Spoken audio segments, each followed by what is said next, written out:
CBI ഉപയോഗിച്ചുകൊണ്ട്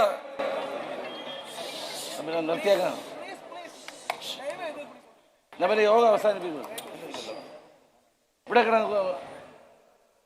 അധികാരത്തിൽ വരാൻ വേണ്ടി ഏത് മാർഗവും സ്വീകരിക്കുന്ന ഒരു പ്രധാനമന്ത്രിയാണ് നമ്മൾ കണ്ടുകൊണ്ടിരിക്കുന്നത്. കേന്ദ്ര ഗവൺമെന്റിനെതിരെ സമരം ചെയ്യുമെന്ന് പറഞ്ഞ മുഖ്യമന്ത്രി ഇപ്പോൾ ഡൽഹിയിൽ അവിടെ സമരമല്ല, സമ്മേളനമാണ് നടത്തുന്നത്. കേന്ദ്രത്തിനെതിരെ സമരം ചെയ്യാൻ പിണറായി വിജയന്റെ മുട്ടിടിക്കും.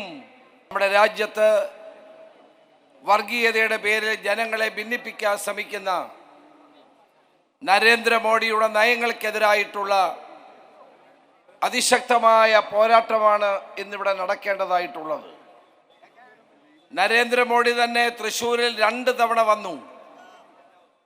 മറ്റൊരാൾ പറയുന്നു ഞങ്ങൾ തൃശ്ശൂർ അങ്ങ് പിടിച്ചെടുക്കുമെന്ന് പറയുന്നു. ആരും പിടിക്കാൻ പോകുന്നില്ല. ഇത്തവണയും തൃശ്ശൂർ UDF വൻപിച്ച ഭൂരിപക്ഷത്തോടെ ലോക്സഭയിലേക്ക് പാർലമെന്റ് അംഗത്തെ വിജയിപ്പിച്ചു വിടും. വർഗീയ ശക്തികൾക്ക് വളക്കൂറുള്ള മണ്ണല്ല തൃശ്ശൂർ എന്ന് നമുക്ക് തെളിയിക്കണം. അതിനുവേണ്ടി ഒരുമിച്ച് ഒറ്റക്കെട്ടായി മുന്നോട്ട് പോകണം. കേന്ദ്രം ഭരിക്കുന്ന നരേന്ദ്രമോദി ഗവൺമെന്റ് കഴിഞ്ഞ 10 വർഷക്കാലമായി ജനങ്ങൾക്കൊന്നും ചെയ്തിട്ടില്ല. രാജ്യത്തെ ജനങ്ങൾക്ക് വേണ്ടി ചെയ്ത നല്ല കാര്യങ്ങളൊന്നും പ്രചരണത്തിലേക്ക് കടന്നു വരുന്നില്ല. ആകെ പറയുന്നത് വർഗീയത മാത്രമാണ്. ന്യൂനപക്ഷങ്ങളെ ആക്രമിച്ചുകൊണ്ടും ഭൂരിപക്ഷത്തെ ഭിന്നിപ്പിച്ചുകൊണ്ടും അധികാരത്തിൽ വരാൻ വേണ്ടിയിട്ടുള്ള നീക്കങ്ങളാണ് ഇന്ന് BJPയുടെ നേതൃത്വത്തിൽ നടന്നുകൊണ്ടിരിക്കുന്നത്. ആർക്ക് ഭാരതരത്നം കൊടുക്കുന്നതിനും നമ്മൾ എതിരല്ല. കർപ്പൂരി താക്കൂറിന് ഭാരതരത്നം കൊടുക്കുമ്പോൾ തന്നെ അദ്വാനിക്കും ഭാരതരത്നം കൊടുക്കുന്നു. ഭാരതരത്നം എന്ന് പറയുന്നത് രാഷ്ട്രീയ നേട്ടങ്ങൾക്ക് വേണ്ടി ഉപയോഗിക്കേണ്ടതാണ് എന്ന് ഞാൻ ഒരിക്കലും കരുതുന്നില്ല. ഇന്ത്യക്ക് വേണ്ടി മഹത്തായ സംഭാവനകൾ ചെയ്ത 50-ലധികം പേർക്ക് ഇതുവരെ ഭാരതരത്നം കൊടുത്തിട്ടുണ്ട്. ആർക്ക് കൊടുക്കുന്നതിന് നമ്മൾ ആരും എതിരല്ല. പക്ഷേ രാഷ്ട്രീയ താല്പര്യങ്ങളെ മാത്രം മുൻനിർത്തിക്കൊണ്ട് ഇത്തരം ദേശീയ ബഹുമതികൾ നൽകുന്നത് ശരിയാണോ എന്ന് പരിശോധിക്കേണ്ട സമയമായിരിക്കുന്നു. നമ്മുടെ നാട്ടിൽ അധികാരത്തിൽ വരാൻ വേണ്ടി ഏത് മാർഗവും സ്വീകരിക്കുന്ന ഒരു പ്രധാനമന്ത്രിയാണ് നമ്മൾ കണ്ടുകൊണ്ടിരിക്കുന്നത്.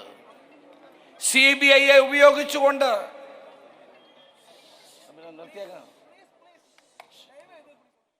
യോഗ അവസാനിപ്പിക്കുന്നു. CBI ഉപയോഗിച്ചുകൊണ്ട്, ED ഉപയോഗിച്ചുകൊണ്ട്, ഇൻകം ടാക്സിനെ ഉപയോഗിച്ചുകൊണ്ട് പ്രതിപക്ഷ കക്ഷികളുടെ നേതാക്കന്മാരെ ഓരോന്നോരോന്നായി വേട്ടയാടുകയാണ്. സാമ്പത്തിക കുറ്റവാളികളെ വേട്ടയാടുന്നതിന് നമ്മൾ ആരും എതിരല്ല. നിസ്സാരമായ കുറ്റങ്ങളുടെ പേരിൽ പ്രതിപക്ഷത്തുള്ളവരെ മാത്രം വേട്ടയാടുന്ന നയങ്ങൾ നമ്മൾ കണ്ടുകൊണ്ടിരിക്കുന്നു. BJPയുടെ ഒരു നേതാവിന്റെ പേരിലും, BJPയുടെ ഒരു മുഖ്യമന്ത്രിയുടെ പേരിലും, ഒരു കേന്ദ്രമന്ത്രിയുടെ പേരിലും ഇതുവരെ CBIയുടെ അന്വേഷണമോ EDയുടെ അന്വേഷണമോ വരുന്നില്ല.